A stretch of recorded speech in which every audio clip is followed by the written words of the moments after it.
Quando você vê a terra fresca sendo jogada em cima de um corpinho tão pequeno, algo dentro de você morre junto.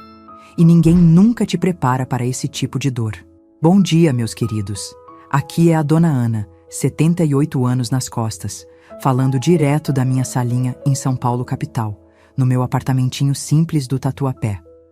O ventilador tá ligado porque esse calor não dá trégua, mas graças a Deus, hoje tenho um teto seguro sobre minha cabeça. Nem acredito que posso dizer isso depois de tudo que passei. Hoje vou compartilhar com vocês uma história que guardei presa dentro do peito por mais de 50 anos.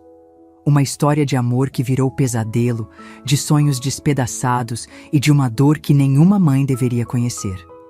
Antes de começar essa jornada difícil, queria pedir um favorzinho do coração.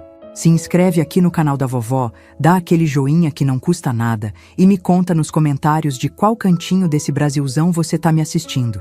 Isso me ajuda muito a continuar compartilhando minhas histórias e quem sabe alertar outras pessoas que possam estar passando pelo mesmo que eu passei. A vida não é fácil, mas juntos ficamos mais fortes, não é mesmo? Nasci em 1946, numa casinha simples no Brás, quando São Paulo ainda não era essa selva de pedra que conhecemos hoje. Meu pai trabalhava numa fábrica de tecidos, homem honesto que saía de casa antes do sol nascer e voltava quando já era noite. Minha mãe costurava para fora e foi ela quem me ensinou a arte das agulhas e linhas desde pequena. Ana, com uma agulha na mão, você nunca vai passar necessidade, ela sempre dizia. E tinha razão. Foi dessa habilidade que tirei meu sustento por muitos anos. Éramos 5 irmãos, todos apertados naquela casa de 2 quartos. Não tínhamos muito, mas nunca faltou comida na mesa ou carinho. Meus pais, Deus os tenha, eram rígidos, mas justos. A única riqueza que podiam nos dar era a educação. E fizeram questão que todos nós estudássemos pelo menos até o ginásio, o que era muito para a época. Eu era uma menina sonhadora, sabe? Passava horas olhando as revistas de moda que minha mãe trazia das clientes mais abastadas, imaginando que um dia teria vestidos bonitos como aqueles. Na escola, era aplicada, principalmente em português e artes. Adorava escrever pequenas histórias e sonhava em ser professora. Achava lindo ver as professoras com seus cadernos e livros sempre tão elegantes e respeitadas por todos. Aos 17 anos, consegui meu primeiro emprego numa loja de roupas no centro da cidade. Não era grande coisa. Arrumava as araras, atendia clientes, fazia pequenos ajustes nas peças, mas para mim representava independência. Podia ajudar em casa e ainda guardar um pouquinho para meus sonhos. Continuei estudando à noite, determinada a fazer o curso normal e me tornar professora. Foi nessa época, trabalhando na loja, que conheci o Luiz. Ah, meu Deus, como ele era bonito. Alto, moreno, com aqueles olhos verdes que pareciam ver através da gente. Trabalhava numa loja de sapatos do outro lado da rua e sempre vinha comprar cigarros na banca em frente à nossa loja. Um dia, me pegou olhando para ele e sorriu. Foi um sorriso que iluminou o dia inteiro. Boa tarde, moça. Seu vestido combina com seus olhos.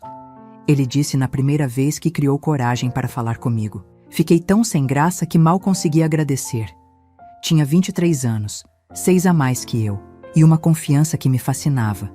Falava como se o mundo inteiro estivesse aos seus pés. No começo, era só aquilo. Sorrisos trocados pela vitrine, cumprimentos rápidos quando nos cruzávamos na rua. Depois vieram os bilhetinhos que ele deixava na banca de jornal para o jornaleiro me entregar. Pequenos poemas, declarações tímidas, convites para um café que eu, no começo, recusava por vergonha e pelo que minha mãe diria. Moça direita não sai sozinha com rapaz que mal conhece. Ela sempre alertava. E eu respeitava isso. Tinha sido criada assim. Mas o Luiz era persistente. Um dia, apareceu na loja como cliente. Queria comprar uma gravata para o pai, dizia.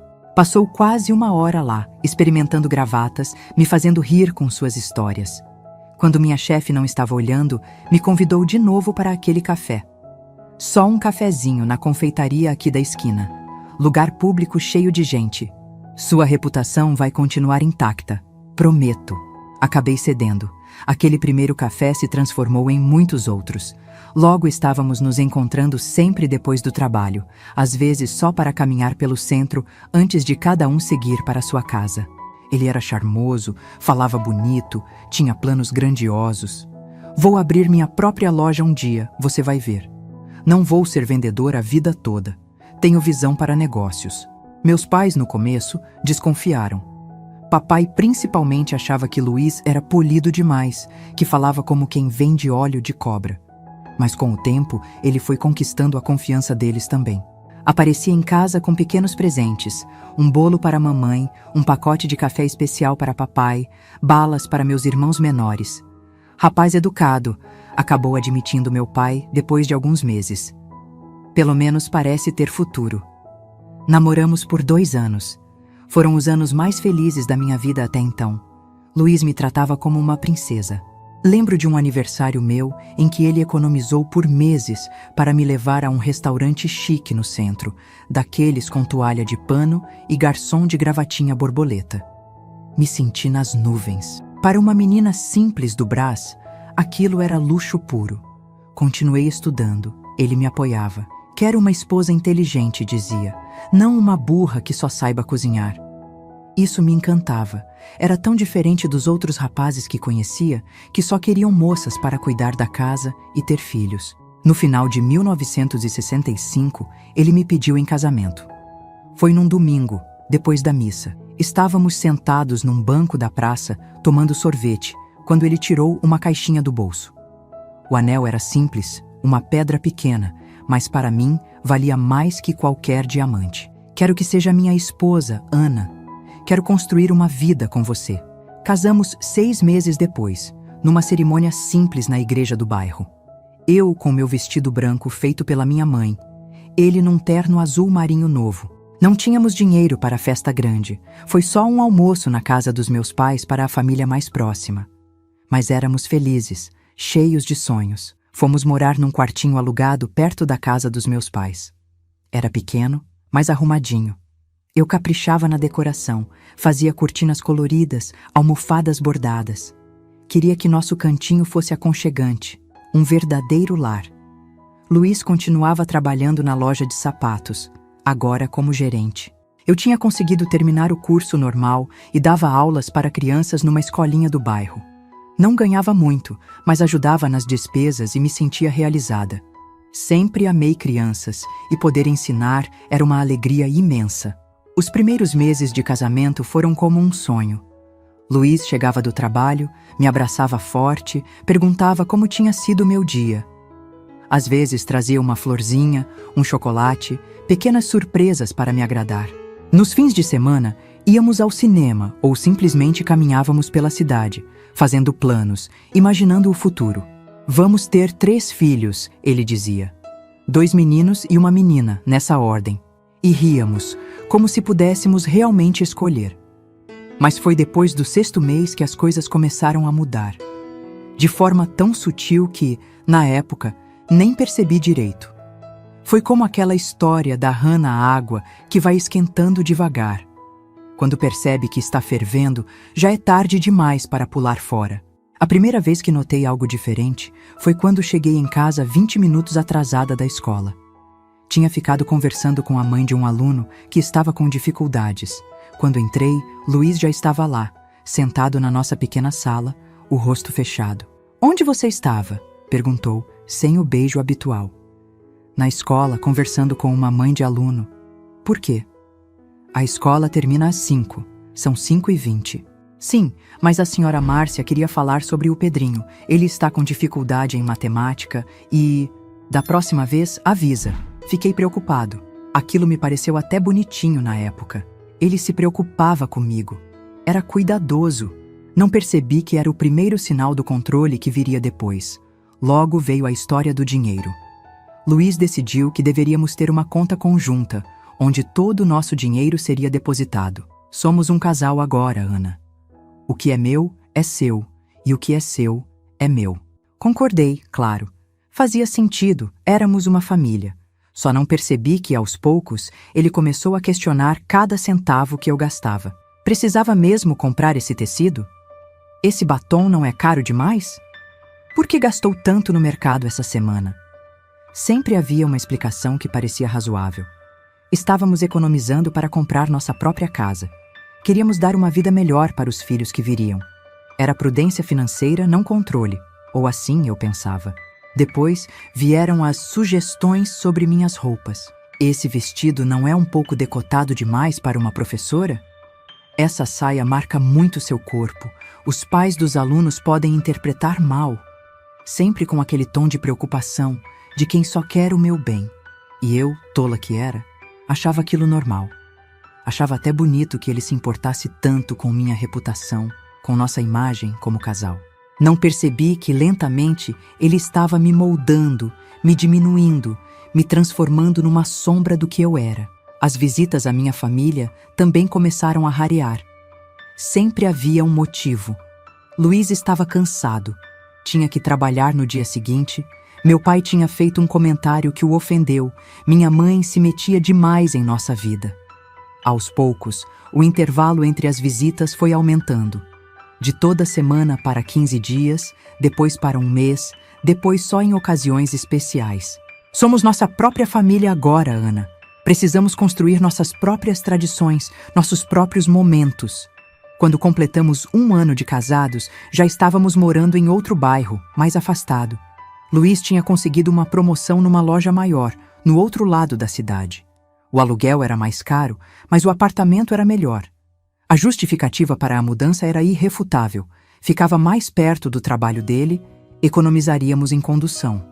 O fato de ficar a 2 horas da escolinha onde eu dava aula e a quase 3 da casa dos meus pais era um pequeno inconveniente que eu deveria aceitar pelo bem da nossa família. Foi quando ele começou a sugerir que eu talvez devesse parar de trabalhar. Você chega tão cansada todo dia, Ana, e olha o tanto que gasta de condução, quase não sobra do seu salário. Resisti a essa ideia. Amava ensinar, amava meus alunos, era mais que um trabalho, era uma vocação. Mas a pressão foi aumentando. Luiz agora ligava para na escola várias vezes ao dia, para saber se eu estava bem. As outras professoras começaram a me olhar de forma estranha. A diretora me chamou para conversar. Ana, seu marido parece muito atencioso. Está tudo bem em casa? Fiquei vermelha de vergonha. Claro, dona Celeste. Ele só se preocupa muito, sabe como é. Ela não parecia convencida, mas não insistiu. Naquela época, problemas conjugais eram assunto privado. Ninguém se metia. Foi nesse período que engravidei pela primeira vez. A alegria foi imensa. Finalmente, teríamos nosso primeiro filho. Luiz parecia radiante. Voltou a ser aquele homem carinhoso do início, me mimando, preocupado com meu bem-estar. Agora sim você vai ter que deixar esse trabalho, ele disse, mas de uma forma tão amorosa que não parecia uma ordem. Nosso bebê precisa de uma mãe descansada, bem alimentada, e depois que nascer, vai precisar de você em tempo integral. E assim, quando completei 3 meses de gravidez, pedi demissão da escolinha. Foi um dos dias mais tristes da minha vida. Meus alunos fizeram cartinhas de despedida. A diretora me abraçou forte e sussurrou. As portas estarão sempre abertas para você, Ana. Não se esqueça disso. Os meses seguintes foram tranquilos. Luiz realmente se esforçava para me fazer feliz. Trazia frutas frescas que eu desejava. Massageava meus pés inchados à noite. Conversava com a barriga crescente. Por um tempo, achei que tinha recuperado o homem por quem me apaixonei. Começamos a preparar o quartinho do bebê. Luiz fazia hora extra para comprar o berço, o enxoval. Eu costurava pequenas roupinhas, bordava paninhos, fazia sapatinhos de lã. Estávamos felizes, verdadeiramente felizes. Ou pelo menos eu estava. No 7º mês de gravidez, recebi a notícia de que meu pai havia sofrido um derrame. Estava no hospital em estado grave. Quando contei a Luiz, esperava que ele largasse tudo e me levasse para ver meu pai imediatamente. Em vez disso, ele franziu a testa. Não é bom você se agitar nesse estado, Ana. Pense no bebê. Vamos esperar notícias melhores antes de visitar. Mas Luiz é meu pai. Pode ser a última vez que o vejo vivo. Exatamente por isso. A emoção pode te fazer mal, provocar um parto prematuro. É arriscado demais. Tentei argumentar, implorar, mas ele foi irredutível. Não me levaria ao hospital e não me deixaria ir sozinha, pelo bem do bebê. Passei a noite inteira chorando, rezando para que meu pai resistisse até que eu pudesse vê-lo. 3 dias depois, recebemos a notícia. Meu pai tinha falecido sem que eu pudesse me despedir. Foi a primeira vez que odiei Luiz, que senti uma raiva profunda e amarga. Mas estava tão dependente dele, financeiramente, emocionalmente, que engoli esse sentimento. Afinal, ele só estava cuidando de mim e do bebê, não é? Pelo menos era o que eu repetia para mim mesma. No enterro, ao qual Luiz finalmente permitiu que eu fosse, minha mãe notou algo. Ana, esse roxo no seu braço, o que aconteceu? Puxei a manga do vestido rapidamente para cobrir. Nada, mãe. Bati no armário da cozinha. Não contei a ela sobre a discussão da noite anterior, quando Luiz segurou meu braço com força ao me impedir de sair sozinha para comprar flores para o velório. Não contei sobre como ele tinha começado a usar força física para me acalmar quando eu ficava muito emocional. Porque naquele momento, com um bebê prestes a nascer e um pai recém-enterrado, a última coisa que eu queria era admitir que tinha cometido um erro terrível ao me casar com Luiz. Que aquele homem encantador tinha se transformado num monstro controlador. Que eu estava presa numa gaiola dourada que ficava menor a cada dia. Mas o pior ainda estava por vir. E nada, absolutamente nada, poderia ter me preparado para o que aconteceria depois que nosso filho nasceu. Nosso filho Miguel nasceu numa madrugada quente de janeiro de 1967. Foram quase 20 horas de parto, sozinha naquela sala fria do hospital público. Naquela época, maridos não podiam acompanhar o nascimento. Ficavam na sala de espera fumando e andando de um lado para o outro. Quando finalmente ouvi o choro forte do meu menino, foi como se o mundo inteiro tivesse parado. Nunca vou esquecer quando a enfermeira colocou aquele embrulhinho vermelho e chorão nos meus braços. Tão pequeno, tão perfeito, com os olhinhos verdes do pai e meu nariz arrebitado. Luiz entrou para nos ver quase 1 hora depois. Parecia emocionado, com os olhos marejados ao pegar o filho pela primeira vez. Meu garoto, meu homenzinho, ele sussurrava, balançando Miguel com cuidado. Naquele momento, pensei que tudo mudaria, que o nascimento do nosso filho traria de volta o Luiz por quem me apaixonei. Por algumas semanas, foi exatamente assim. Luiz chegava do trabalho ansioso para pegar o bebê no colo, dar banho, trocar fralda. Tirava fotos com aquela máquina Kodak que tinha comprado especialmente para registrar cada momento do nosso filho. Até me ajudava de madrugada quando Miguel acordava chorando, esquentava a mamadeira enquanto eu, exausta, tentava acalmar nosso pequeno. Você está se saindo uma ótima mãe, Ana, ele dizia, me enchendo de orgulho. Eu me desdobrava para cuidar do bebê e manter a casa impecável, mesmo dormindo apenas 2 ou 3 horas por noite. Queria que Luiz chegasse e encontrasse tudo perfeito. O jantar pronto, o bebê limpinho e sorridente, eu arrumada esperando na porta como nas revistas americanas que folheava no cabeleireiro. Mas aos poucos, a fadiga foi se acumulando. Miguel tinha cólicas terríveis que o faziam chorar por horas a fio. Eu caminhava pela casa de madrugada, cantando, balançando, tentando acalmá-lo enquanto Luiz dormia. Preciso descansar para trabalhar amanhã. Era a desculpa. Você pode dormir durante o dia quando ele dorme. Só que Miguel raramente dormia mais que 40 minutos seguidos. Quando finalmente caía no sono, eu corria para lavar roupa, fazer comida, limpar a casa. Não tinha tempo para descansar. Comecei a perder peso. Olheiras profundas marcavam meu rosto no espelho. Meu cabelo, antes meu orgulho, agora vivia preso num coque mal feito, sem vida. Foi nessa época que a irritação de Luiz começou a se manifestar. Pequenas coisas o incomodavam.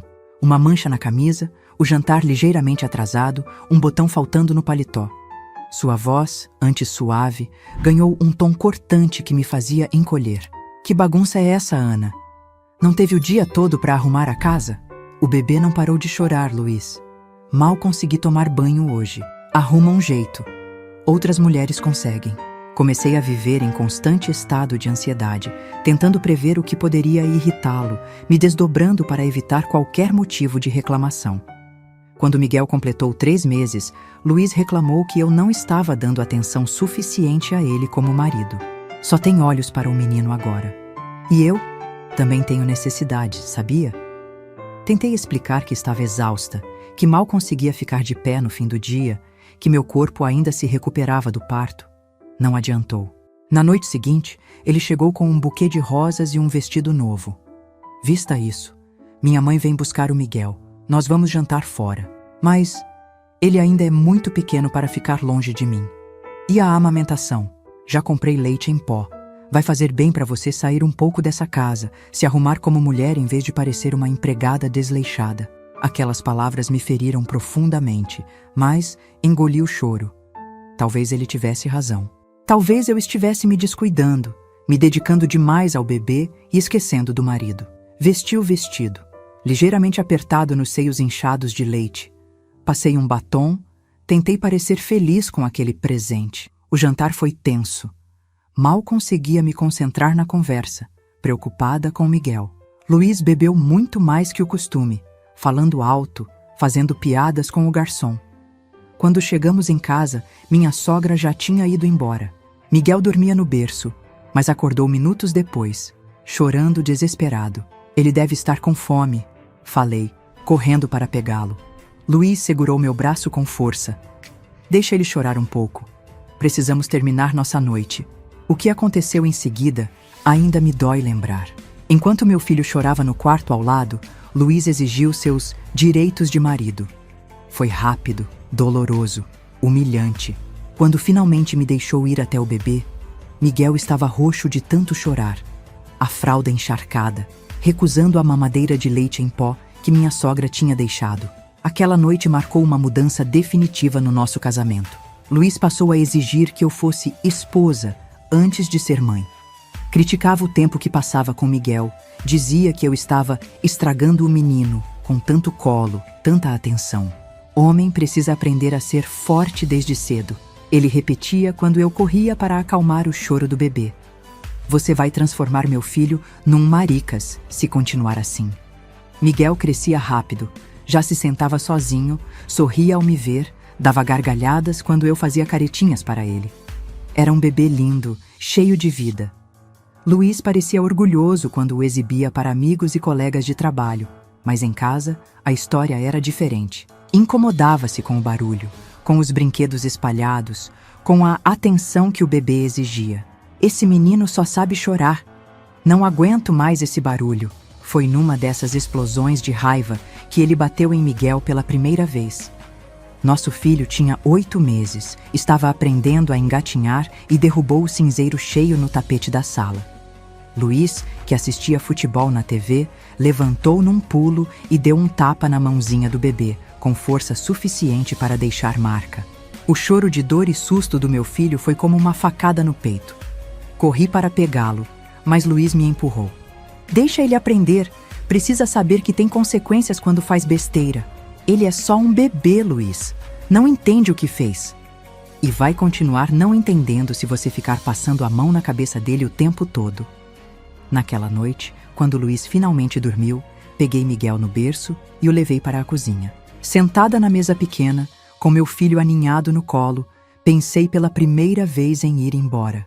Voltar para a casa da minha mãe, recomeçar, qualquer coisa para proteger meu filho daquele homem que eu não reconhecia mais. Mas para onde iria? Minha mãe mal conseguia se sustentar depois da morte do meu pai. Não tinha economias próprias. Todo o dinheiro ia para a conta controlada por Luiz. Não tinha mais contato com amigas, colegas da escola onde lecionei.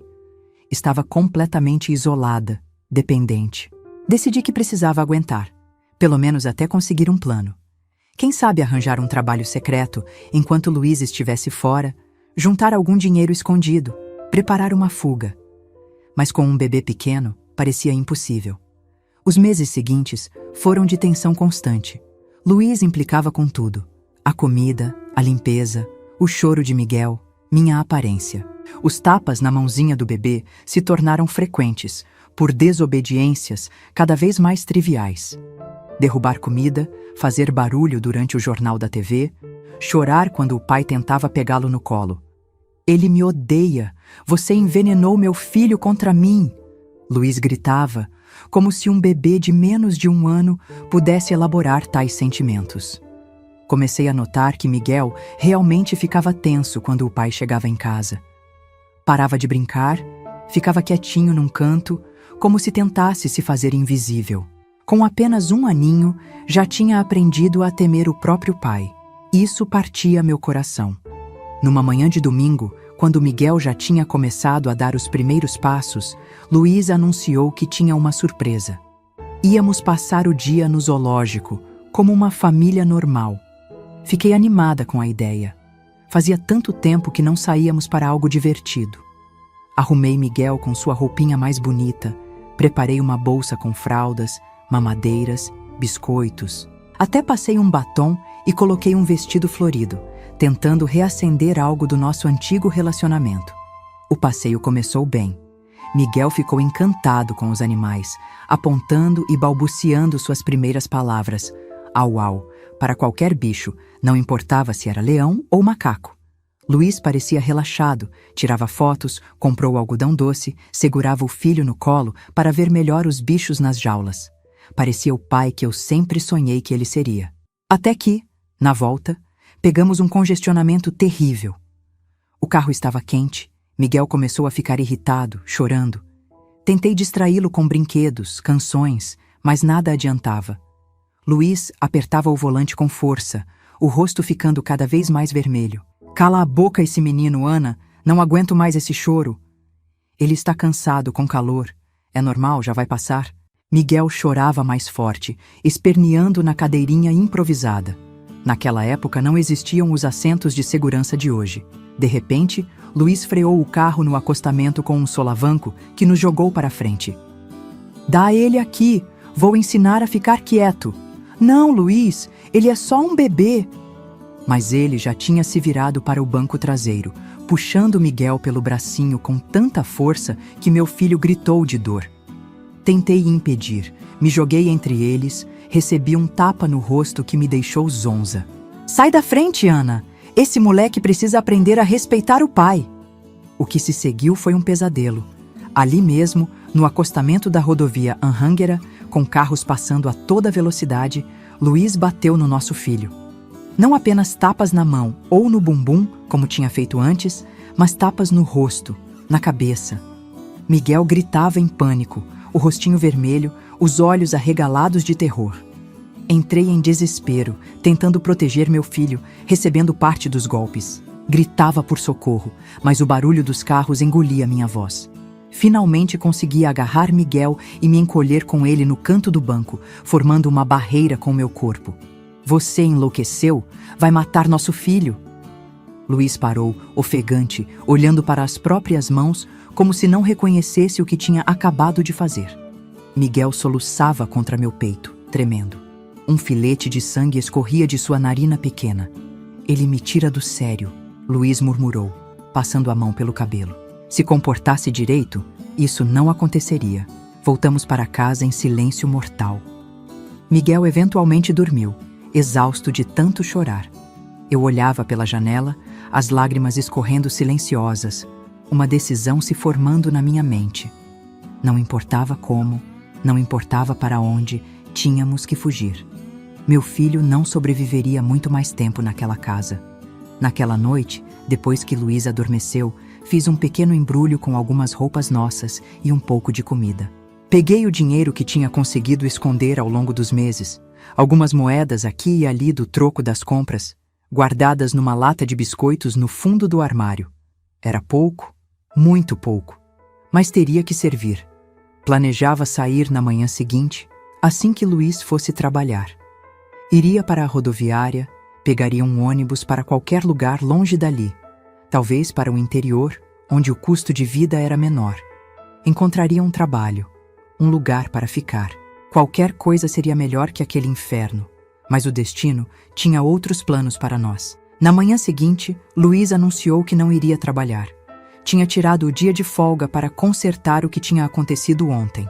Vamos ser uma família de verdade a partir de hoje, Ana. Sem gritos, sem problemas. Prometo. Já tinha ouvido promessas como aquela antes. Após cada explosão de violência, vinha o arrependimento, as juras de mudança, as pequenas gentilezas que duravam alguns dias antes que tudo voltasse ao normal. Era um ciclo que eu conhecia bem demais. Mas naquele dia, Luiz parecia diferente, mais calmo, mais centrado. Brincou com Miguel durante a manhã com uma paciência que não demonstrava há meses. Até me ajudou a preparar o almoço, conversando sobre planos para o futuro como nos velhos tempos. Estou pensando em mudarmos para uma casa maior, com quintal para o menino brincar. O que acha? Respondia mecanicamente, sorrindo nos momentos certos, concordando com tudo. Por dentro, estava em pedaços. Meu plano de fuga tinha sido adiado, mas não desistiria. Não depois do que tinha visto no dia anterior. Não depois de perceber que a violência só aumentava, que um dia poderia ser tarde demais. À tarde, Luiz anunciou que ia ao mercado comprar sorvete, um agrado para o campeãozinho. Assim que saiu, corri para pegar o embrulho escondido. Era minha chance. Tínhamos pouco tempo. Estava vestindo Miguel quando ouvi a porta da frente abrir.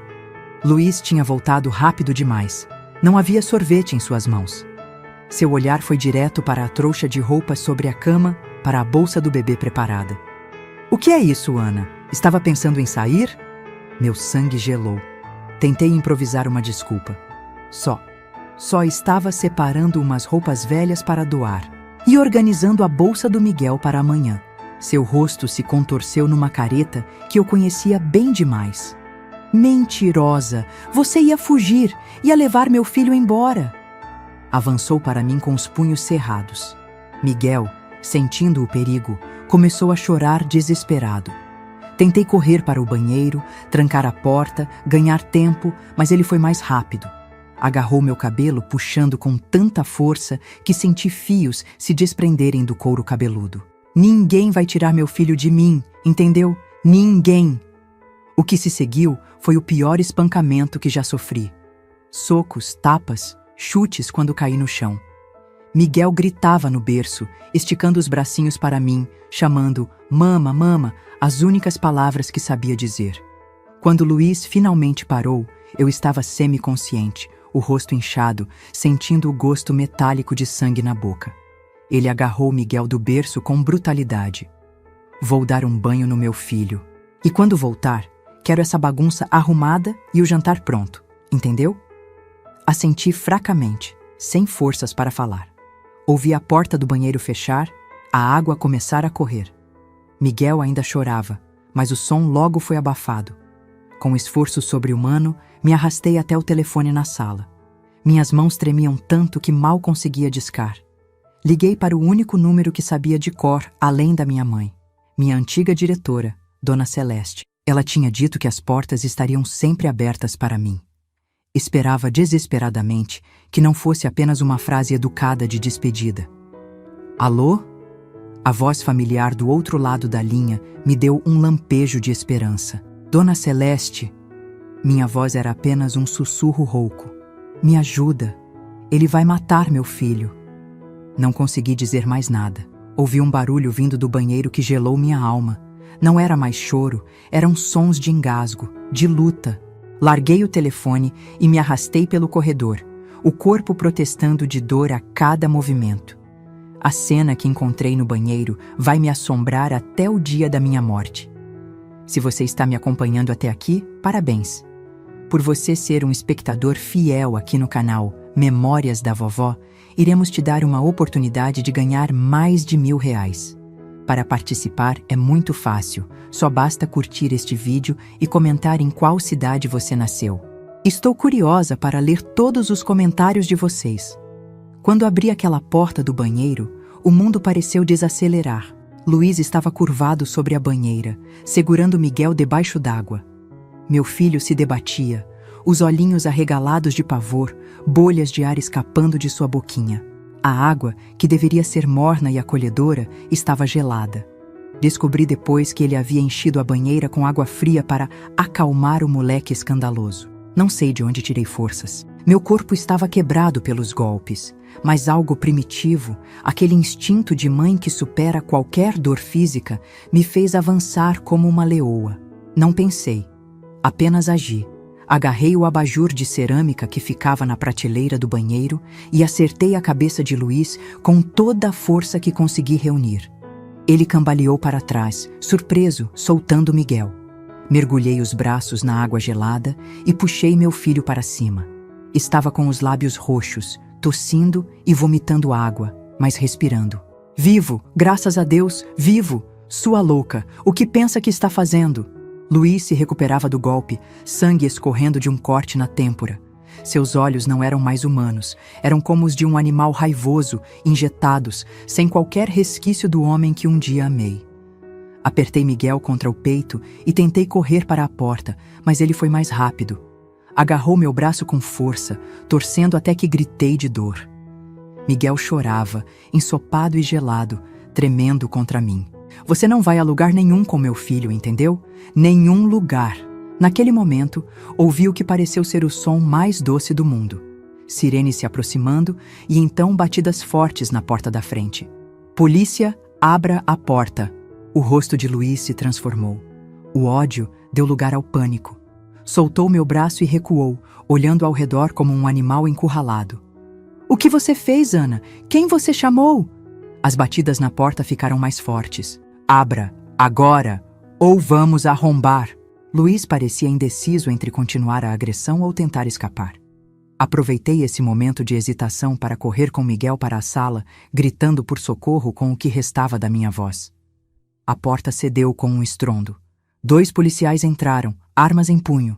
Atrás deles, para minha surpresa, estava Dona Celeste, minha antiga diretora, o rosto contorcido de horror ao me ver naquele estado. Meu Deus do céu, Ana! O que ele fez com você? Desabei no chão, ainda segurando Miguel contra o peito. Só então percebi que meu filho estava quieto demais. Olhei para seu rostinho. Os lábios ainda tinham um tom azulado, a respiração fraca e irregular. Meu bebê! Ajudem meu bebê! Foi tudo o que consegui dizer antes que a escuridão me envolvesse. Acordei no hospital, o corpo inteiro dolorido, bandagens e curativos por toda parte. A primeira coisa que fiz foi perguntar por Miguel. A enfermeira tentou me acalmar, dizendo que o médico viria falar comigo, mas eu insisti tanto que ela acabou cedendo. Seu filho está na UTI pediátrica, está estável, mas teve complicações pela água que engoliu e pelo tempo sem oxigênio adequado. Implorei para vê-lo. Mesmo com os protestos da equipe médica, me arrastei pelos corredores até encontrar meu bebê, ligado a tubos e aparelhos que pareciam engoli-lo. Tão pequeno naquela cama de hospital, tão frágil. Os médicos falavam termos que eu mal compreendia. Pneumonia por aspiração, hipóxia cerebral, estado crítico mais estável. Passei dias ao lado daquele leito, orando como nunca tinha orado antes. Falava com Miguel o tempo todo, contava histórias, cantava as músicas que ele gostava, implorava para que lutasse, para que voltasse para mim. Foi lá, naquela UTI com cheiro de desinfetante e bips constantes das máquinas, que a polícia veio tomar meu depoimento. Contei tudo, desde o início do casamento, como o comportamento de Luiz mudou gradualmente, as agressões que foram piorando, até o momento terrível no banheiro. Cada palavra parecia arrancar um pedaço da minha alma, mas sabia que precisava falar, precisava garantir que aquele monstro nunca mais se aproximasse do meu filho. Ele foi preso em flagrante, informou o policial, um homem de meia idade com olhos gentis que contrastavam com seu uniforme intimidador. Com as suas lesões documentadas e o estado do menino, deve permanecer detido até o julgamento. Senti um alívio momentâneo, logo substituído pela preocupação mais urgente: a recuperação do meu filho. Miguel permaneceu na UTI por quase 3 semanas. Quando finalmente foi transferido para o quarto, os médicos me chamaram para uma conversa séria. Senhora Ana, seu filho está fora de perigo imediato, mas precisamos falar sobre sequelas. Aquela palavra, sequelas, caiu como uma pedra no meu estômago. O médico, um senhor de cabelos grisalhos e óculos de aros grossos, escolhia as palavras com cuidado, mas não havia forma gentil de dizer o que precisava ser dito. A falta de oxigenação prolongada pode ter causado danos cerebrais. Ainda é cedo para determinar a extensão exata, mas observamos alguns sinais preocupantes nos reflexos e respostas. Ouvi tudo como se estivesse submersa, as palavras chegando distorcidas aos meus ouvidos. Danos cerebrais, desenvolvimento comprometido, possível atraso motor e cognitivo, acompanhamento com especialistas, fisioterapia, fonoaudiologia. Ele vai ficar bom de novo? Foi a única pergunta que consegui formular. O médico suspirou, tirando os óculos para limpá-los, um gesto que parecia mais uma forma de ganhar tempo para escolher as próximas palavras. O cérebro infantil tem uma capacidade incrível de recuperação e adaptação, mas seria irresponsável da minha parte prometer uma recuperação total. Seu filho vai precisar de cuidados especiais, de muita paciência e amor. Naquele momento, fiz uma promessa silenciosa a Miguel e a mim mesma. Dedicaria cada segundo da minha vida a ajudar meu filho a superar aquilo. Se precisasse mover montanhas, moveria. Se precisasse lutar contra o mundo inteiro, lutaria. Quando finalmente recebemos alta, não tínhamos para onde ir. Nossa casa estava interditada, parte da investigação criminal. Luiz continuava preso, mas sua família, que antes mal nos visitava, agora apareceu exigindo direitos sobre Miguel. Minha sogra chegou a insinuar que eu era a culpada por provocar seu filho até que ele perdesse a cabeça. Foi Dona Celeste quem nos salvou novamente. Ofereceu o quarto de hóspedes de sua casa até que eu conseguisse me reorganizar. Pelo tempo que for necessário, Ana. Você não está sozinha nessa. Os meses seguintes foram uma batalha constante. Acompanhava Miguel em sessões intermináveis de terapias diversas, fisioterapia para fortalecer os músculos que tinham perdido tônus, fonoaudiologia para estimular a fala que tinha regredido, terapia ocupacional para reaprender habilidades básicas. Cada pequeno progresso era comemorado como uma grande vitória. Paralelamente, enfrentava o processo criminal contra Luiz. Tive que reviver cada momento daquele pesadelo, agora diante de juízes, promotores, advogados. A defesa dele tentou de tudo, alegar que eu exagerava, que era uma mãe instável emocionalmente, que o acidente no banho tinha sido minha culpa por deixar um bebê sozinho com um pai inexperiente. O julgamento se arrastou por quase um ano. No final, as evidências eram irrefutáveis demais. As marcas no corpo de Miguel e no meu falavam por si. Luiz foi condenado por tentativa de homicídio e agressão, com uma pena que parecia insuficiente diante do estrago que tinha causado. Mas pelo menos significava que ficaríamos seguros pelos próximos anos. Enquanto isso, com a ajuda de Dona Celeste, consegui um emprego como assistente na mesma escola onde havia lecionado. Não era um cargo de professora. Meu tempo e energia estavam dedicados principalmente a Miguel, mas me permitia ter uma renda, reconstruir alguma independência. A escola, inclusive, adaptou meus horários para que pudesse levar meu filho às terapias. Miguel tinha acabado de completar 2 anos quando dei entrada no divórcio. Naquela época, em 1969, divórcio não era algo simples nem bem visto pela sociedade. Mulheres divorciadas carregavam um estigma, eram vistas com desconfiança, como se tivessem falhado de alguma forma. Mas eu já não me importava com o que as pessoas pensavam. Minha única preocupação era garantir a segurança e o bem-estar do meu filho. Os desafios que enfrentávamos eram enormes. Miguel tinha dificuldades significativas.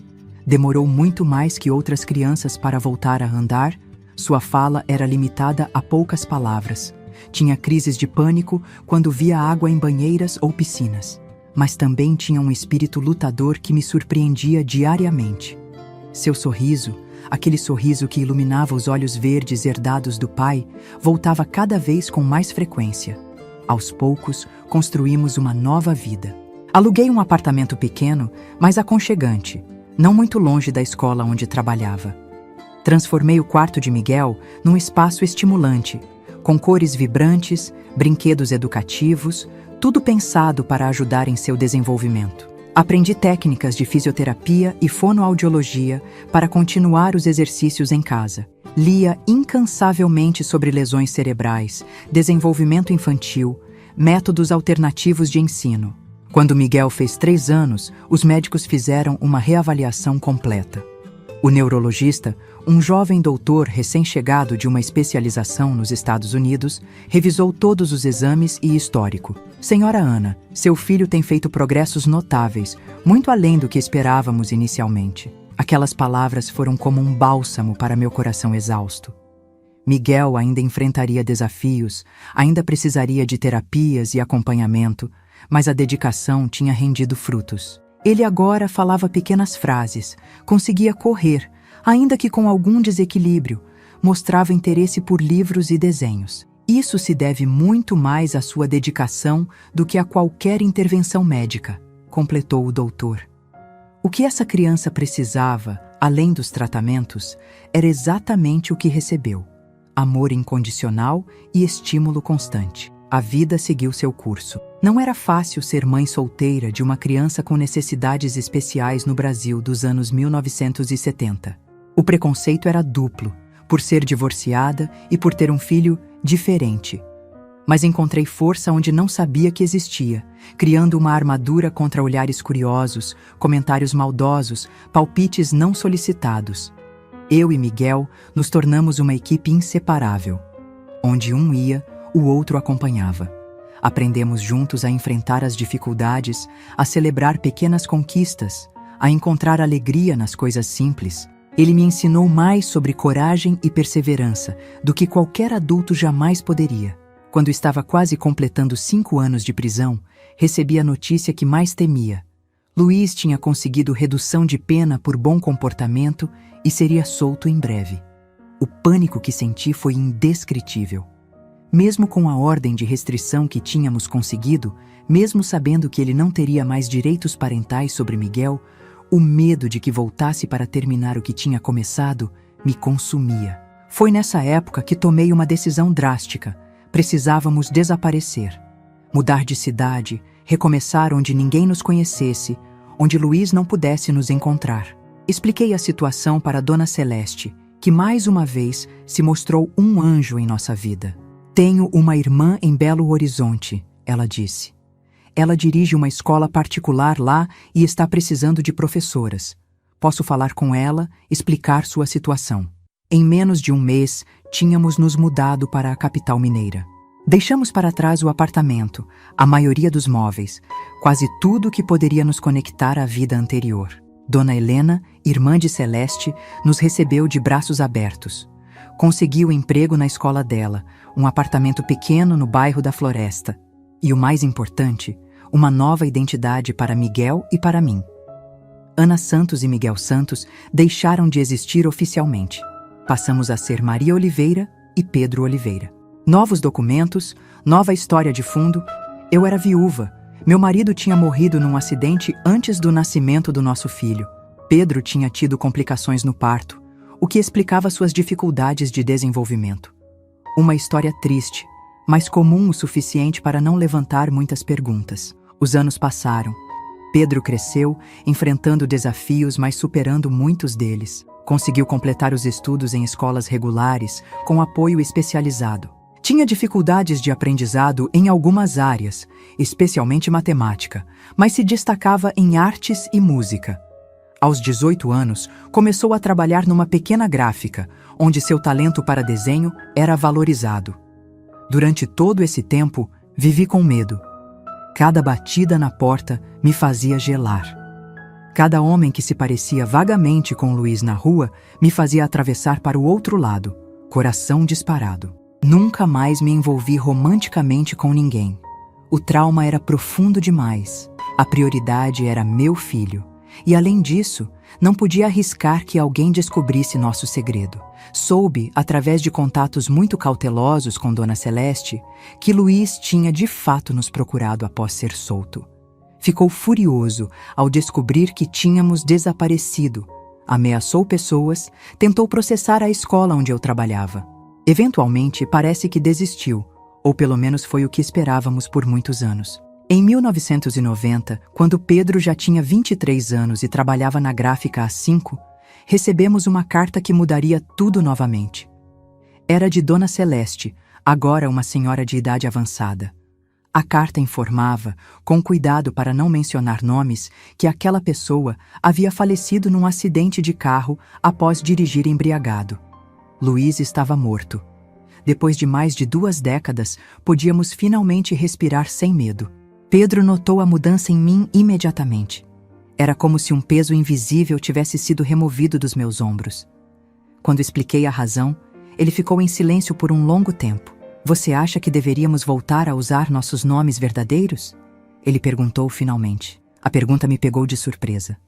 Depois de tanto tempo como Maria e Pedro Oliveira, não sabia se conseguiríamos ser Ana e Miguel Santos novamente. Além disso, Pedro não tinha memórias conscientes da vida antes de Belo Horizonte, de quem realmente éramos. Não sei, meu filho. Acho que já somos quem fingimos ser por tanto tempo.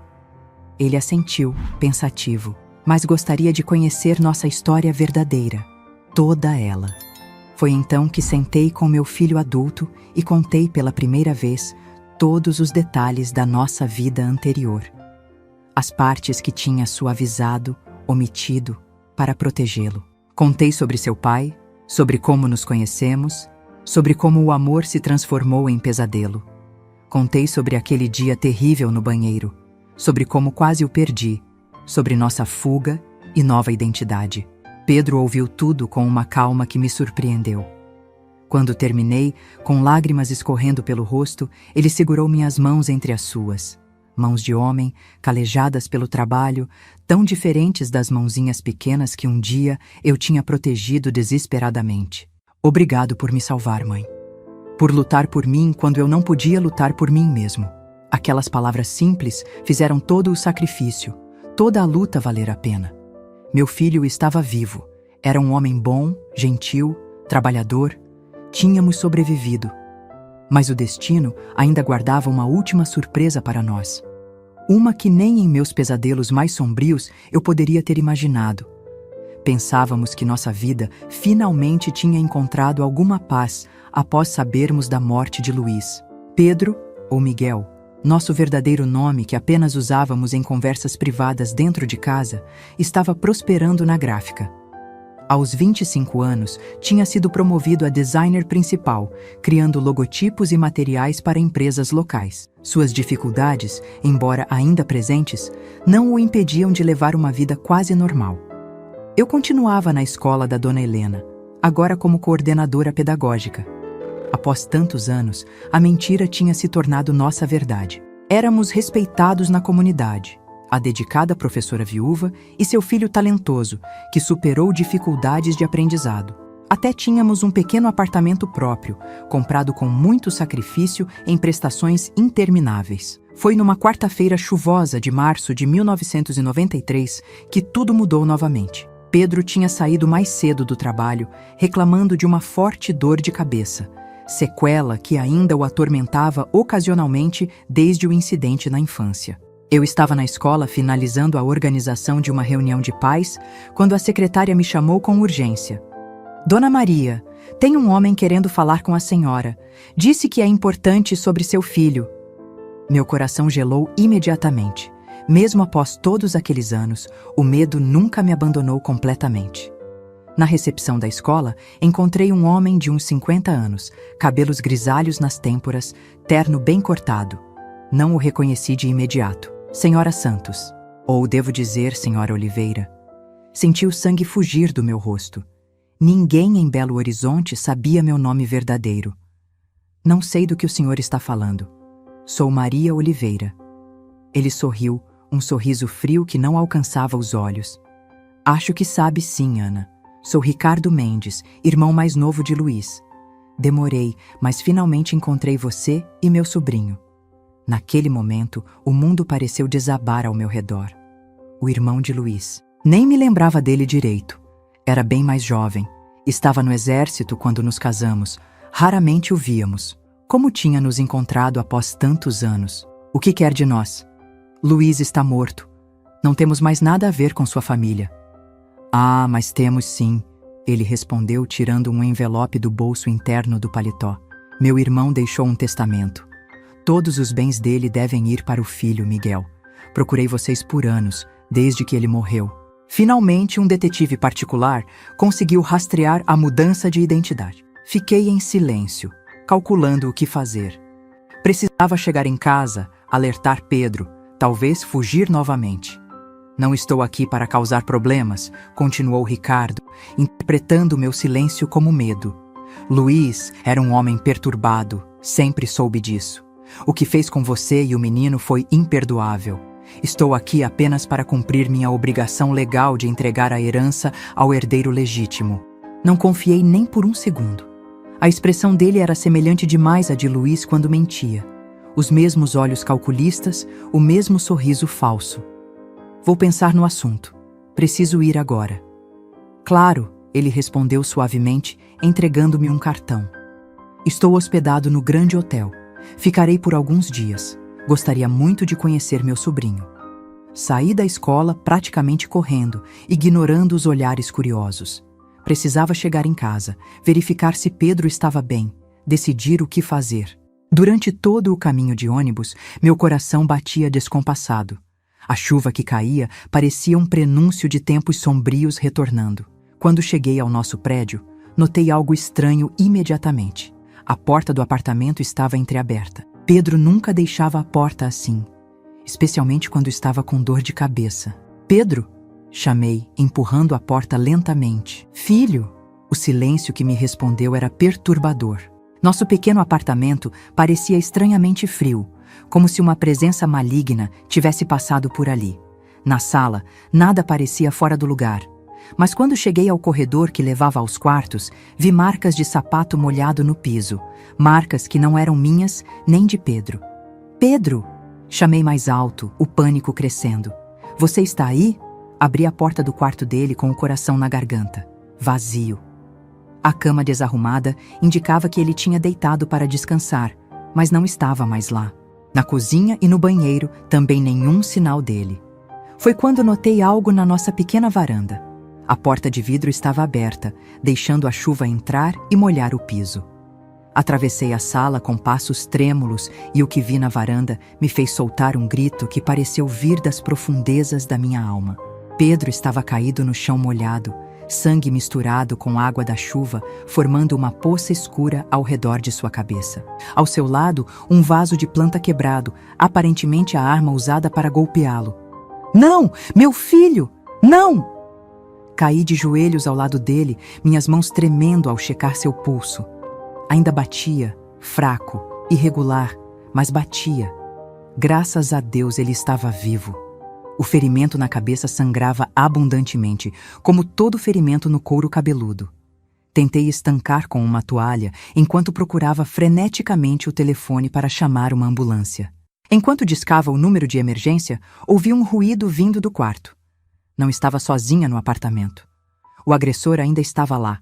Deixei o telefone fora do gancho e agarrei a primeira coisa que poderia servir como arma. Uma faca de cozinha. Com o coração martelando contra as costelas, me preparei para enfrentar quem quer que fosse. Ninguém mais machucaria meu filho enquanto eu respirasse. A porta do meu quarto se abriu lentamente e ali estava ele, Ricardo Mendes. Mas como? Tinha acabado de deixá-lo na escola.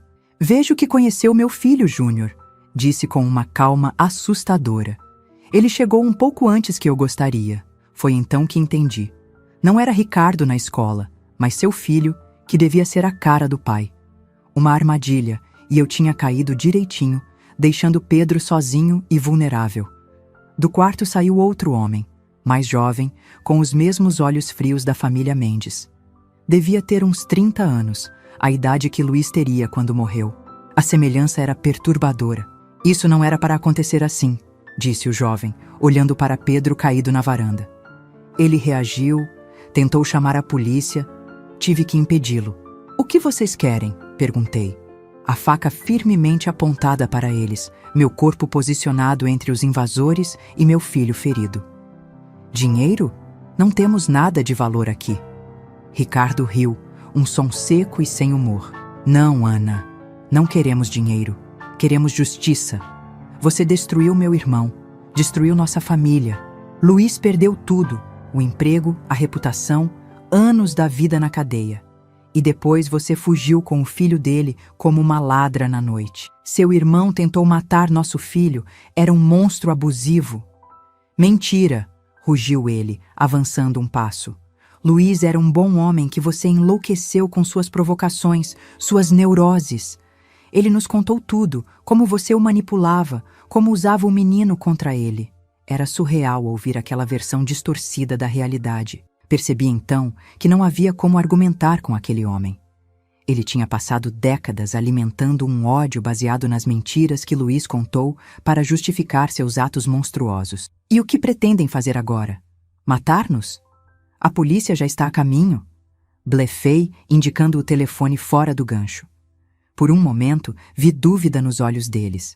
Mas então Júnior sorriu, um sorriso idêntico ao do pai que ainda povoava meus pesadelos. Não, não vamos matar vocês. Seria rápido demais. O que se seguiu aconteceu com uma rapidez vertiginosa. Júnior avançou para mim enquanto Ricardo contornava para chegar a Pedro.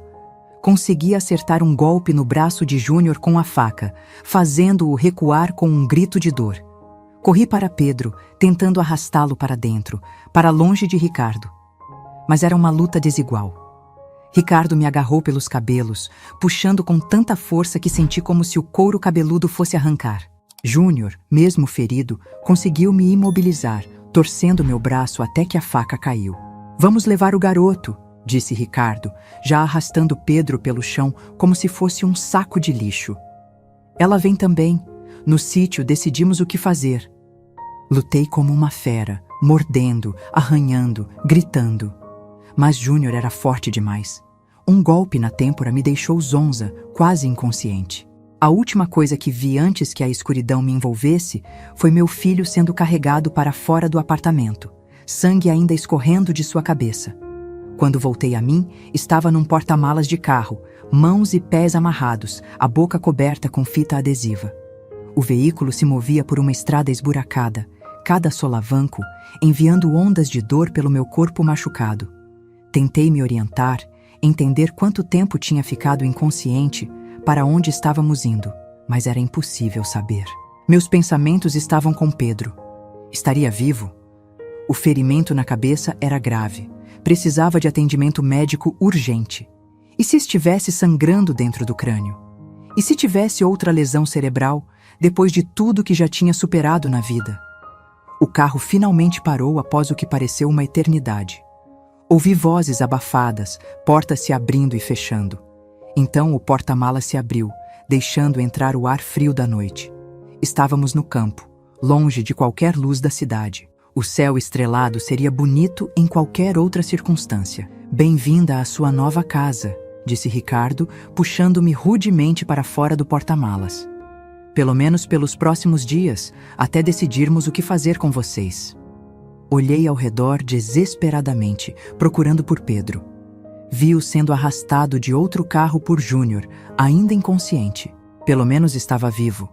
Pude ver seu peito subindo e descendo com a respiração. Nos levaram para uma casa simples de fazenda, isolada no meio do nada. Pela escuridão e pelas luzes distantes que conseguia ver, imaginei que estávamos em alguma área rural nos arredores de Belo Horizonte. Dentro da casa, fomos jogados num quarto pequeno e sem janelas, que parecia ter sido preparado especificamente para nos manter presos. Um colchão velho no chão, um balde num canto, nada mais. A porta era sólida, com várias trancas do lado de fora. Ricardo arrancou a fita da minha boca com um puxão que levou pele junto. Gritem à vontade. Ninguém vai ouvir vocês aqui. Assim que nos deixaram sozinhos, arrastei-me até Pedro, ainda amarrada, verificando seus sinais vitais. A respiração estava mais regular agora, mas o ferimento na cabeça me preocupava demais. Tinha parado de sangrar, formando uma crosta grossa e escura, mas sem tratamento adequado. O risco de infecção era enorme. Pedro, sussurrei, encostando o meu rosto no dele. Pedro, acorde. Por favor, filho, abra os olhos. Após vários minutos tentando, fui recompensada com um gemido fraco. Seus olhos se abriram lentamente, desfocados no início, até que conseguiu me reconhecer. Mãe? O que? Onde estamos? Shh, não se esforce, respondi, as lágrimas escorrendo pelo meu rosto enquanto tentava explicar a situação da forma menos assustadora possível. Mas não havia como suavizar a verdade. Estávamos sequestrados por parentes de Luiz, e nossas perspectivas não eram boas. Durante as horas seguintes, trabalhamos juntos para tentar soltar nossas amarras. Pedro, mesmo ferido e fraco, conseguiu sentar-se e usamos as costas um do outro para tentar desfazer os nós. Foi um processo lento e doloroso, a corda cortando nossa pele. Mas a alternativa, esperar passivamente o que quer que tivessem planejado para nós, não era opção. Finalmente, após o que pareceu uma eternidade, consegui soltar as mãos de Pedro. Com os dedos livres, ele rapidamente desamarrou o resto das minhas cordas, e então libertei seus pés. Estávamos soltos, mas ainda presos naquele quarto sem janelas, com uma porta maciça trancada por fora. Pedro estava pálido, com aspecto febril. O ferimento na cabeça claramente estava infeccionando. Precisávamos sair dali urgentemente. Precisamos de um plano, sussurrei, examinando cada centímetro do quarto em busca de uma possível saída ou algo que pudesse servir como arma. O quarto era praticamente vazio, mas descobri que uma das tábuas do assoalho estava solta. Com esforço, consegui arrancá-la. Não era muito, mas era um pedaço de madeira com uma ponta relativamente afiada. Melhor que nada. Passamos a noite toda acordados, atentos a qualquer som, preparando-nos para a primeira oportunidade de fuga. Pedro piorava visivelmente, alternando entre períodos de lucidez e confusão. A febre aumentava, e ele ocasionalmente tremia de frio, apesar do calor abafado do quarto sem ventilação.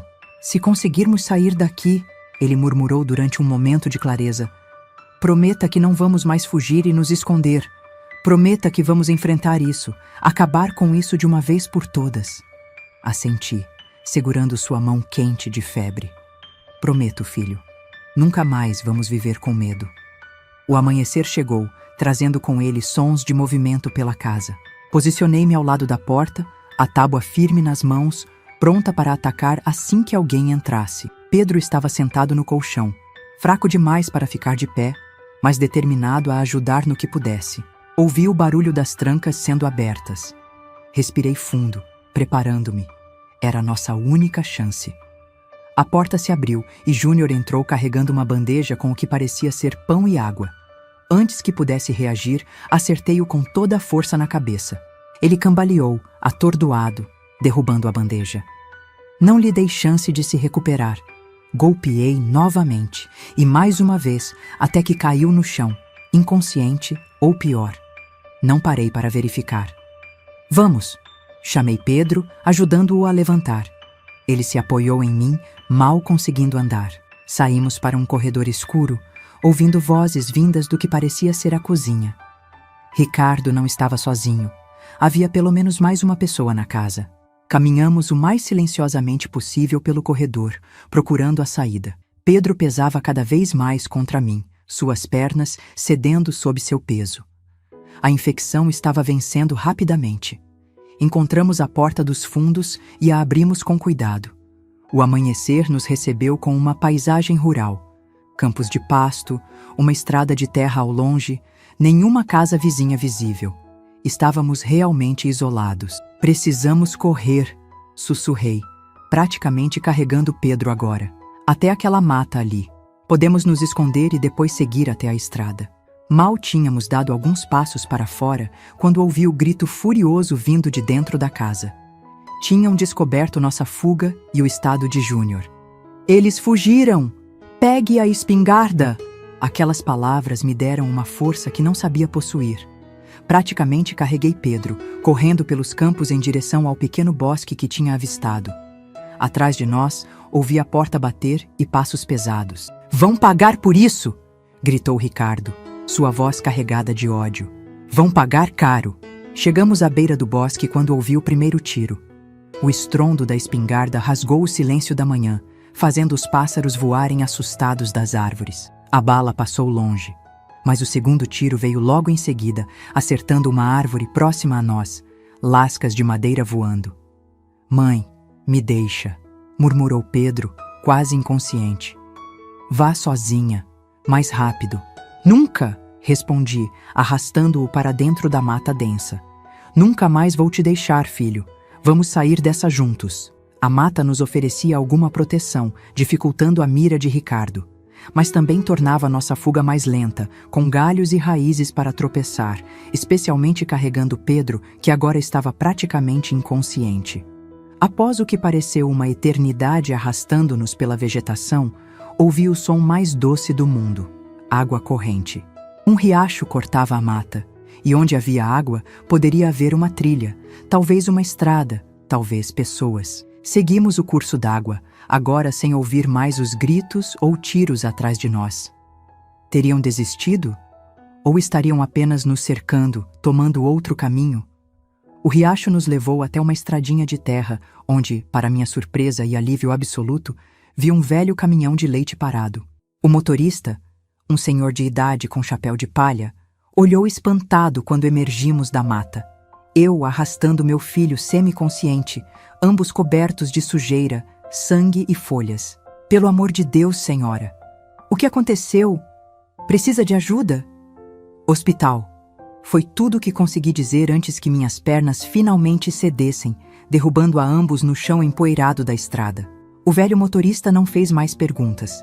Ajudou-me a colocar Pedro na carroceria do caminhão, entre os latões de leite, e dirigiu o mais rápido que aquele veículo antigo permitia até o hospital mais próximo, na pequena cidade de Brumadinho.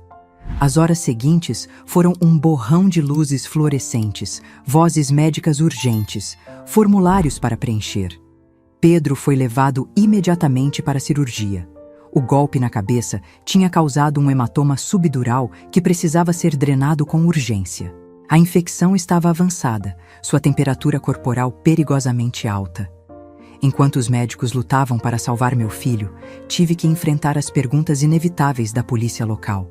Contei tudo: nossa verdadeira identidade, a história com Luiz décadas atrás, o aparecimento repentino de Ricardo e seu filho, o sequestro, nossa fuga desesperada. A senhora está dizendo que foram mantidos em cativeiro numa fazenda perto daqui? Perguntou o delegado, um homem de meia idade com expressão cética.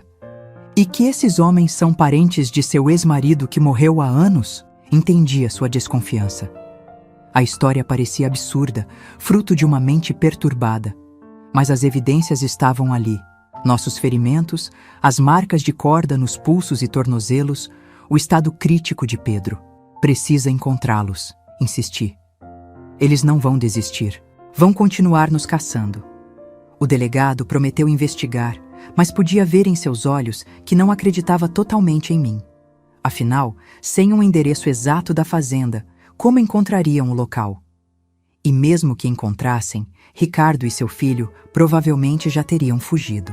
Passei 3 dias ao lado do leito de Pedro na UTI, dormindo em cadeiras desconfortáveis, comendo apenas quando as enfermeiras insistiam. Os médicos não eram otimistas. Mesmo tendo sobrevivido à cirurgia, a infecção tinha se espalhado, causando septicemia. Seu corpo, já fragilizado pelas sequelas antigas, lutava com dificuldade. Na noite do 3º dia, tive que sair do quarto brevemente para falar com o delegado, que tinha retornado com novidades. Não querendo deixar Pedro sozinho, pedi à enfermeira que ficasse com ele até eu voltar. Ela concordou, dizendo que aproveitaria para trocar o soro e verificar os sinais vitais. O delegado me esperava na recepção, agora com uma expressão muito diferente da anterior. Senhora Santos, encontramos a fazenda que a senhora descreveu. Havia sinais de ocupação recente, mas ninguém lá. Porém, ele hesitou, como se escolhendo as palavras. Encontramos o corpo de um homem jovem enterrado nos fundos da propriedade. Aparentemente morto há poucos dias, com um ferimento na cabeça que corresponde à descrição que a senhora deu da luta no apartamento. Senti um arrepio percorrer minha espinha. Júnior estava morto. Eu o tinha matado naquela fuga desesperada. Mesmo em legítima defesa, mesmo para proteger meu filho, a ideia de ter tirado uma vida me deixou nauseada. Ricardo deve ter enterrado o próprio filho antes de fugir, continuou o delegado. Isso torna a situação ainda mais grave. Agora ele tem ainda mais motivos para querer vingança. Mal tinha processado essas informações quando um alvoroço no corredor chamou nossa atenção. Gritos, correria, o som do alarme de emergência. Meu coração gelou instantaneamente. Algo estava acontecendo no quarto de Pedro. Corri de volta, seguida pelo delegado. A cena que encontrei ficará gravada em minha mente até o dia da minha morte. Pedro estava convulsionando na cama, espuma saindo de sua boca, enquanto a equipe médica tentava desesperadamente estabilizá-lo. A enfermeira que tinha ficado com ele estava caída num canto, com uma seringa vazia ao lado. "O que aconteceu?" gritei, tentando chegar até meu filho. "Afaste-se, senhora", ordenou um médico. "Ele está tendo uma reação alérgica severa a algo que foi injetado no soro. Precisamos ressuscitá-lo." Naquele momento vi um movimento no corredor. Um homem se afastava apressadamente, de costas para mim. Mesmo sem ver seu rosto, reconheci a postura, o andar. Era Ricardo. "É ele!" gritei para o delegado. "O homem no corredor! É Ricardo!" O delegado reagiu imediatamente, correndo atrás da figura que agora também apressava o passo. Fiquei dividida entre seguir e ficar com Pedro. Mas não havia escolha real. Meu lugar era ao lado do meu filho, que lutava pela vida mais uma vez. Os minutos seguintes foram os mais longos da minha existência. A equipe médica trabalhou freneticamente, aplicando medicações, tentando reverter o que quer que Ricardo tivesse mandado injetar no soro de Pedro. Orações desesperadas escapavam dos meus lábios enquanto observava, impotente, aquela batalha pela vida do meu filho. Finalmente, após o que pareceu uma eternidade, o médico responsável se afastou da cama, passando a mão pelo rosto exausto. Conseguimos estabilizá-lo, mas está muito fraco. As próximas horas serão decisivas. A enfermeira que estava no quarto, agora consciente, contou que um homem vestido como médico tinha entrado, dizendo que precisava verificar o soro. Quando ela questionou, sentiu uma picada no braço e perdeu os sentidos. Era óbvio que Ricardo tinha planejado tudo, possivelmente observando o hospital por dias, esperando sua oportunidade. O delegado retornou 1 hora depois, frustrado. Ele escapou. Tinha um carro esperando nos fundos do hospital. Mas agora temos uma descrição clara, e todas as saídas da cidade estão sendo monitoradas. Aquela noite, não saí um segundo do lado de Pedro. 2 policiais foram designados para guardar a porta do quarto. Mas sabia que não seria suficiente. Ricardo tinha provado ser persistente, paciente e implacável em sua vingança. Enquanto estivéssemos vivos, não estaríamos seguros. Foi então que tomei a decisão mais difícil da minha vida. Uma decisão que mudaria tudo, mas que talvez fosse nossa única chance de sobrevivência. Na madrugada daquele hospital em Brumadinho, enquanto os policiais cochilavam na porta e Pedro respirava com dificuldade, ligado a tubos e máquinas, fiz a escolha que nunca imaginei precisar fazer. Peguei um pedaço de papel e escrevi um bilhete para o delegado, explicando minha decisão. Depois, suavemente, beijei a testa de meu filho. "Perdoe-me, meu amor. É a única forma de mantermos você seguro." Saí sorrateiramente do quarto, passando pelos policiais adormecidos. No corredor deserto do hospital, encontrei um telefone público e fiz uma ligação que planejei cuidadosamente. Precisava de ajuda, e só havia uma pessoa que poderia nos salvar naquele momento. 2 horas depois, uma ambulância não identificada chegou aos fundos do hospital. O motorista apresentou documentos oficiais, transferência urgente para um hospital especializado em Belo Horizonte. Os policiais, sonolentos e confusos com a burocracia apresentada, não questionaram muito. Afinal, o paciente precisava de cuidados que aquele pequeno hospital não podia oferecer. Fui com Pedro na ambulância, segurando sua mão inerte durante todo o trajeto. Mas não fomos para Belo Horizonte. Seguimos para uma clínica particular nos arredores de São Paulo, onde ninguém jamais nos procuraria. Uma clínica cujo diretor devia um grande favor à Dona Celeste, que moveu céus e terra para nos ajudar quando recebeu meu telefonema desesperado. "O paciente não existe oficialmente", explicou o Dr. Martins quando chegamos. "Nenhum registro, nenhum prontuário. Para todos os efeitos, vocês nunca passaram por aqui." Foi assim que Miguel Santos, ou Pedro Oliveira, desapareceu do mapa mais uma vez. No hospital de Brumadinho, a polícia encontrou apenas meu bilhete. "Precisamos desaparecer para sobreviver. Não nos procurem. Um dia entenderão." Durante semanas, Pedro lutou entre a vida e a morte naquela clínica anônima. A substância que Ricardo injetou no soro era um composto de alta toxicidade que provocou falência múltipla de órgãos. Os médicos trabalharam incansavelmente, tentando reverter o dano, mas as perspectivas eram sombrias. Se sobreviver, provavelmente terá sequelas permanentes, explicou o Dr. Martins numa tarde chuvosa, enquanto observávamos Pedro através do vidro da UTI. O cérebro ficou sem oxigenação adequada por tempo significativo durante as convulsões. Assenti, engolindo as lágrimas. Meu filho tinha passado a vida superando sequelas de uma primeira tentativa de assassinato. E agora, décadas depois, enfrentava o mesmo desafio novamente. A história se repetia como uma piada cruel do destino. Nas longas noites de vigília ao lado do leito de Pedro, comecei a planejar nossa próxima vida. Não poderíamos voltar a ser Ana e Miguel Santos. Maria e Pedro Oliveira também estavam queimados. Precisávamos de novas identidades, um novo lugar, um novo começo. Dona Celeste, nosso anjo da guarda à distância, moveu suas influências mais uma vez. Através de contatos que nunca quis me explicar detalhadamente, conseguiu novos documentos para nós. Certidões, carteiras de identidade, históricos escolares, tudo o que precisávamos para recomeçar como Teresa e André Ribeiro, mãe e filho vindos do Rio Grande do Sul. Vocês precisam ir para longe, disse ela pelo telefone, em uma das raras vezes que nos arriscamos a nos comunicar. Bem longe, talvez outro país. Mas outro país estava fora de questão. Pedro, agora André, precisaria de cuidados médicos contínuos e nossos recursos eram limitados. Decidimos pelo extremo norte do país. Boa Vista, em Roraima, parecia suficientemente remota, um lugar onde ninguém pensaria em nos procurar. Depois de 3 meses na clínica, Pedro finalmente teve alta. Como Dona Celeste previra, as sequelas eram significativas. A fala estava comprometida, arrastada e difícil. O lado direito do corpo apresentava fraqueza muscular, obrigando-o a usar uma bengala. A memória de curto prazo tinha sido afetada, fazendo-o repetir perguntas ou esquecer conversas recentes. Mas ele estava vivo. E enquanto houvesse vida, haveria esperança de recuperação. Nossa viagem para Boa Vista foi longa e exaustiva.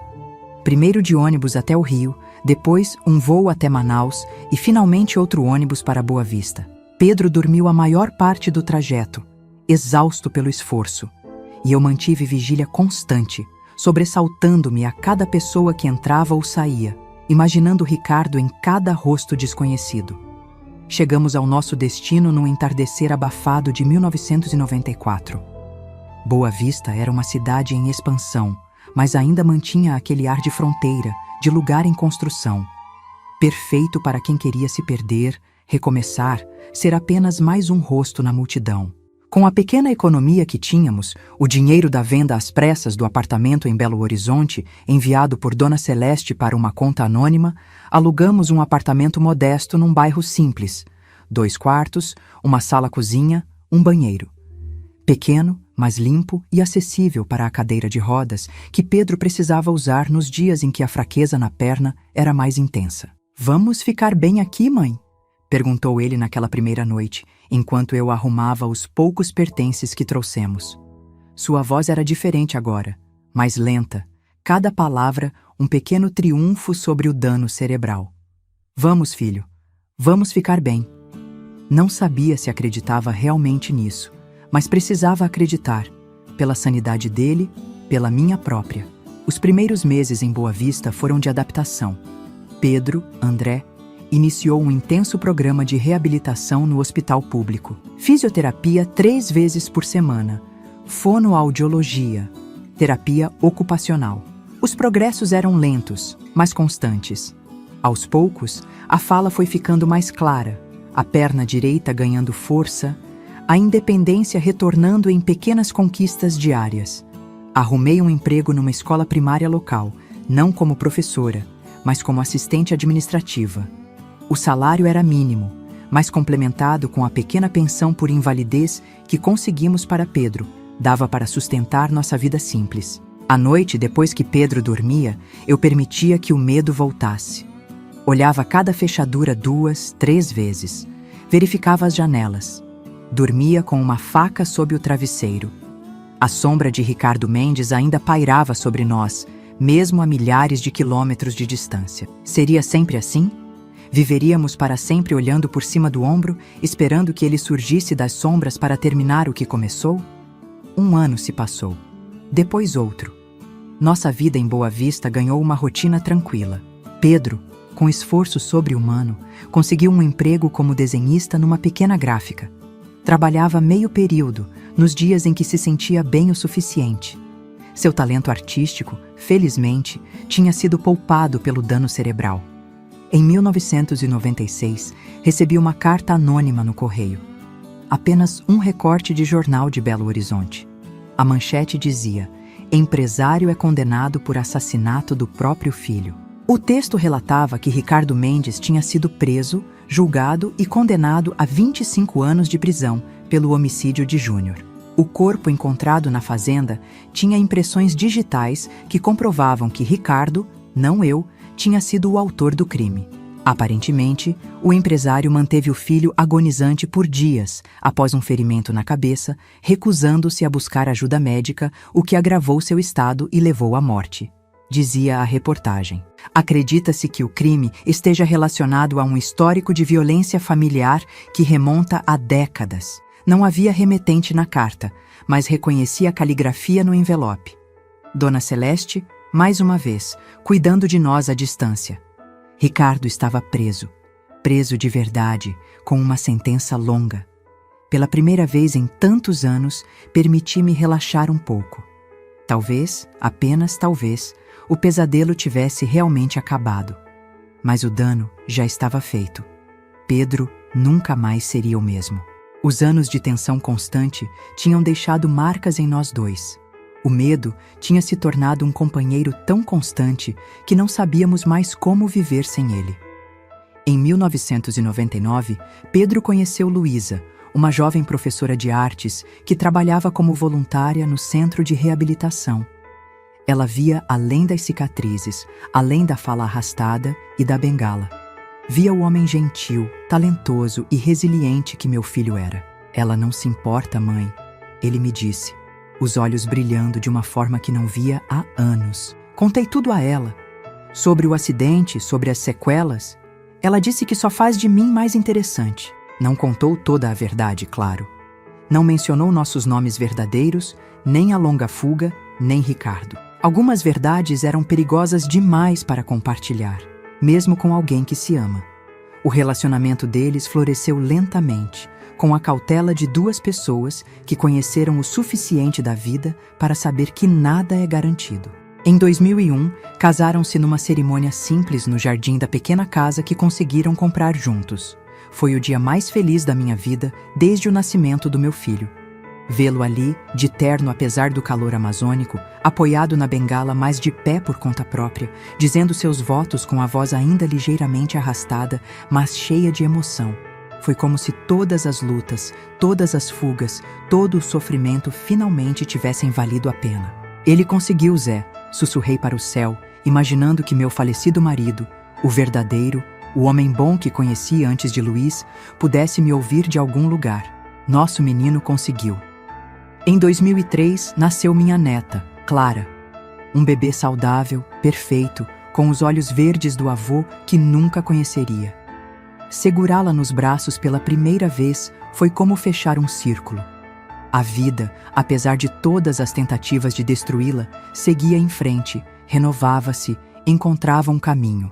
Pedro era um pai dedicado, paciente, amoroso. As limitações físicas não o impediam de participar ativamente da criação da filha. Mesmo nos dias ruins, quando a dor na perna era quase insuportável, ou quando a memória falhava, frustrando-o até as lágrimas, encontrava forças para ler uma história, cantar uma canção de ninar, desenhar um bichinho para fazer Clara sorrir. Em 2006, recebi outra carta anônima. Ricardo Mendes tinha morrido na prisão. Aparentemente um infarto fulminante, sem chance de socorro. Era o fim definitivo do nosso pesadelo. O último Mendes que nos ameaçava tinha partido deste mundo. Chorei ao ler a notícia. Não de alegria, como poderia se esperar, mas de alívio, de exaustão, de luto por tudo que tínhamos perdido, por todas as vidas que aquela família tinha destruído, inclusive as deles próprios. Acabou, filho, disse a Pedro naquela noite, mostrando-lhe a carta. Realmente acabou. Ele olhou longamente para o papel, depois para mim e finalmente para Clara, que brincava inocentemente no tapete da sala. Não, mãe, não acabou. Nunca vai acabar realmente. Faz parte de quem somos. E ele estava certo, claro. O medo, a vigilância constante, os pesadelos noturnos, tudo isso tinha se entranhado tão profundamente em nossas almas que se tornara inseparável de nossa identidade. Mesmo sabendo racionalmente que estávamos seguros, o corpo e a mente se recusavam a abandonar totalmente os velhos hábitos de sobrevivência. Os anos seguintes trouxeram uma paz relativa. Pedro e Luísa tiveram mais um filho, Lucas, em 2008. Minha pequena família crescia, florescia contra todas as probabilidades. Mudei-me para uma casinha próxima à deles, para estar por perto, mas dar-lhes espaço para serem sua própria família. Mas à medida que envelhecia, uma questão começou a me atormentar cada vez mais. Clara e Lucas não conheciam sua verdadeira história familiar. Não sabiam quem realmente eram, de onde vinham. Viviam sob nomes falsos, identidades construídas sobre mentiras necessárias. Eles têm o direito de saber, Pedro, disse numa tarde de 2015, enquanto observávamos as crianças brincando no quintal. Se algo acontecer conosco, ficarão sem conhecer suas verdadeiras raízes. Ele suspirou, passando a mão pelos cabelos agora grisalhos nas têmporas. A bengala, companheira de décadas, descansava contra a cadeira. E se souberem, o que ganham com isso? Uma história de violência, de fuga, de identidades falsas? Que bem isso traria? A verdade sempre encontra um caminho, filho. Melhor que venha de nós, com amor, do que descoberta por acaso, causando confusão e mágoa. Debatemos o assunto por meses. Luísa, quando finalmente incluída na conversa, ficou chocada ao descobrir a extensão do que tínhamos escondido dela. Mas após a surpresa inicial, foi ela quem mais apoiou a ideia de revelar tudo às crianças, de forma apropriada à idade, claro, sem os detalhes mais sombrios. Em 2018, numa reunião familiar planejada cuidadosamente, contamos parte da história a Clara, agora com 15 anos, e Lucas, com 10. Falamos sobre a necessidade de mudar de nome para escapar de pessoas ruins, sobre como tínhamos viajado pelo Brasil para encontrar um lugar seguro.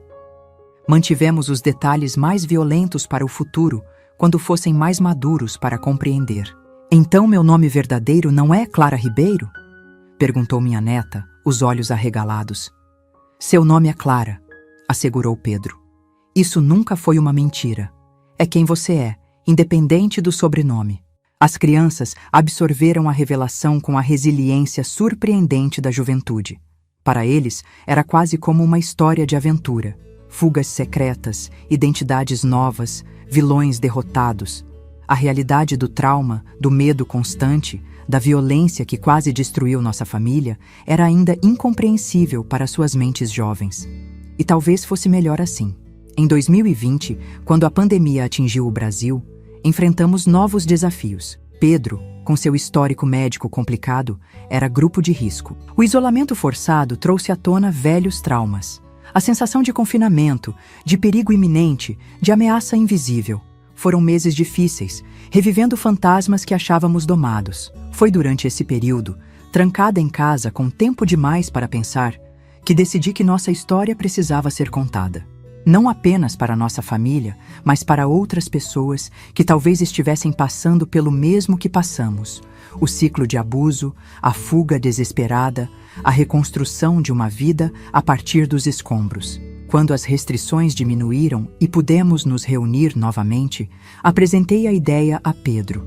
Ele inicialmente resistiu. É perigoso demais, mãe, e doloroso, revirar tudo isso. Não precisamos usar nomes reais, podemos mudar detalhes, mas a essência, a verdade do que vivemos, isso pode ajudar outras pessoas a encontrar força para sair de situações similares. Após muita reflexão, ele concordou, com uma condição. Só depois que eu partir. Não quero reviver isso tudo novamente. Respeitei seu desejo, claro, mas comecei a escrever mesmo assim, em segredo. Páginas e mais páginas de memórias dolorosas, detalhando cada momento da nossa jornada. Era como drenar um veneno que tinha corrido em minhas veias por décadas. Doloroso, mas também purificador. Em janeiro de 2024, meu filho, meu guerreiro, meu sobrevivente, finalmente encontrou o descanso que merecia. Um AVC o levou durante o sono, pacificamente, sem sofrimento. Aos 57 anos, partiu deixando uma família que o amava, um legado de coragem e resiliência, e a liberdade para que eu finalmente contasse nossa história. E assim, meus queridos, chego ao fim desta narrativa que comecei há algumas semanas neste canal. De Ana Santos para Maria Oliveira, para Teresa Ribeiro e finalmente apenas Vovó Ana para vocês, compartilhei a história mais dolorosa e também mais importante da minha vida. Se você está assistindo e se reconhece em alguma parte desta história, se vive com medo, se sofre abusos, se acha que não há saída, quero que saiba, existe um caminho. É difícil, é assustador, muitas vezes parece impossível, mas existe, e você merece percorrê-lo. Merece viver sem medo, merece ser livre. Hoje, aos 78 anos, olho para trás e vejo uma vida marcada por tragédias inimagináveis, mas também por uma força que nem eu sabia que possuía. Vejo os rostos sorridentes dos meus netos, a vida que meu filho conseguiu construir apesar de tudo. E sei que, de alguma forma, vencemos. Não foi uma vitória limpa ou completa. Carregamos cicatrizes que nunca sararão totalmente, mas vencemos. Se você gostou deste vídeo, por favor, deixe seu joinha e se inscreva no canal da vovó. Compartilhe com quem possa precisar ouvir esta história. E não se esqueça de entrar no nosso grupo de WhatsApp. O link está na descrição do vídeo. Lá compartilhamos todos os dias histórias reais de outras vovós que enfrentaram situações difíceis e encontraram forças para seguir em frente. É uma comunidade de apoio e compreensão que tem salvado muitas vidas. Um abraço apertado desta vovó que aprendeu, da maneira mais difícil, que enquanto há vida, há esperança. Enquanto respiramos, podemos recomeçar. E que às vezes, das cinzas das piores tragédias, nasce a força que nem sabíamos que tínhamos. Até o próximo vídeo. Amém.